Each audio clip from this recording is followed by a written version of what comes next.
हरे कृष्णा। राधे राधे। आप सभी का स्वागत है मेरे YouTube चैनल किस्से किरदारों के में। और आज की कहानी का शीर्षक है जैसी करनी वैसा फल। तो आइए इस कहानी को शुरू करते हैं। एक गांव के एक जमींदार ठाकुर बहुत वर्षों से बीमार थे। इलाज करवाते हुए कई डॉक्टर कोई वैद्य नहीं छोड़ा, कोई टोने टोटके करने वाला नहीं छोड़ा, लेकिन कहीं से भी थोड़ा सा भी आराम नहीं आया। एक संत जी गांव में आए। उनके दर्शन करने वो जमींदार भी वहां गया और उन्हें प्रणाम किया। उसने बहुत दुखी मन से कहा, महात्मा जी, मैं इस गांव का जमींदार हूँ। सैकड़ों बीघे जमीन है। इतना सब कुछ होने के बावजूद मुझे एक लाइलाज रोग है जो कहीं से भी ठीक नहीं हो रहा। महात्मा जी ने पूछा, भाई क्या रोग है आपको? जी, मुझे मल त्याग करते समय बहुत खून आता है और इतनी जलन होती है जो बर्दाश्त नहीं होती। ऐसा लगता है मेरे प्राण ही निकल जाएंगे। आप कुछ मेहरबानी करो महात्मा जी। बाबा ने आंख बंद कर ली, शांत बैठ गए। थोड़ी देर बाद बोले, बुरा तो नहीं मानोगे एक बात पूछूं? नहीं महाराज, पूछिए। तुमने कभी किसी का दिल इतना ज्यादा तो नहीं दुखाया कि उसने तुम्हें जी भर के बद्दुआएं दी हो, जिसका दंड आज तुम भोग रहे हो? तुम्हारे दुख देने से वो इतना अधिक दुखी हुआ हो जिसके कारण आज तुम इतनी पीड़ा झेल रहे हो? नहीं बाबा, जहां तक मुझे याद है मैंने तो कभी किसी का दिल नहीं दुखाया।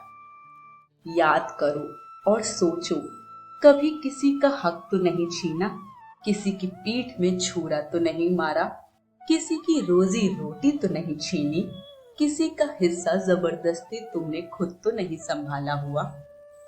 महात्मा जी की बात पूरी होने पर वो खामोश और शर्मसार होकर बोला, जी मेरी एक विधवा भाभी है जो कि इस वक्त अपने मायके में रहती है।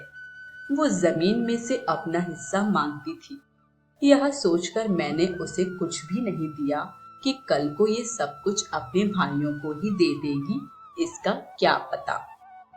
बाबा ने कहा, आज से ही उसे हर महीने 100 रुपए भेजने शुरू करो। यह उस समय की बात है जब 100 रुपए में पूरा परिवार पल जाता था। उसने कुछ रुपए भेजना शुरू कर दिया। 2-3 हफ्तों के बाद उसने बाबा से आकर कहा, जी मैं 75% ठीक हूँ। महात्मा जी ने सोचा कि इसे तो पूरा ठीक होना चाहिए था, ऐसा क्यों नहीं हुआ? उससे पूछा, तुम कितने रुपए भेजते हो? जी 75 रुपए हर महीने भेजता हूँ। इसी कारण तेरा रोग पूरा ठीक नहीं हुआ। संत जी ने कहा, उसका पूरा हक उसे इज्जत से बुलाकर दे दो। वो अपने पैसे को जैसे मर्जी खर्च करे, अपनी जमीन जिसे चाहे दे दे, यह उसकी मिल्कियत है, इसमें तुम्हारा कोई दखल नहीं है। जानते हो वो कितना रोती रही है, जलती रही है, तभी आपको इतनी जलन हो रही है। जरा सोचो, मरने के बाद हमारे साथ क्या जाएगा। जमींदार को बहुत पछतावा हुआ। उसने फौरन ही अपनी विधवा भाभी और उसके भाइयों को बुलाकर सारे गांव के सामने उसकी जमीन, उसके हक का पैसा उसे दे दिया और हाथ जोड़कर अपने जुल्मों की माफी मांगी। उसकी भाभी ने उसे माफ कर दिया और उसके परिवार को खूब आशीर्वाद दिए। जमींदार का रोग शीघ्र ही पूरी तरह से ठीक हो गया। शिक्षा: अगर आपको भी ऐसा कोई असाध्य रोग है तो जरूर सोचना, कहीं मैंने किसी का हक तो नहीं छीना है, किसी की पीठ में छुरा तो नहीं घोंपा है, किसी का इतना दिल तो नहीं दुखाया हुआ कि वो बेचारा इतना बेबस था कि तुम्हारे सामने कुछ कहने की हिम्मत भी ना कर सका होगा। लेकिन उस बेचारे के दिल से आहें निकली होंगी जो आपके अंदर रोग पैदा कर रही है, जलन पैदा कर रही है। याद रखो, परमात्मा की लाठी बिल्कुल बेआवाज है।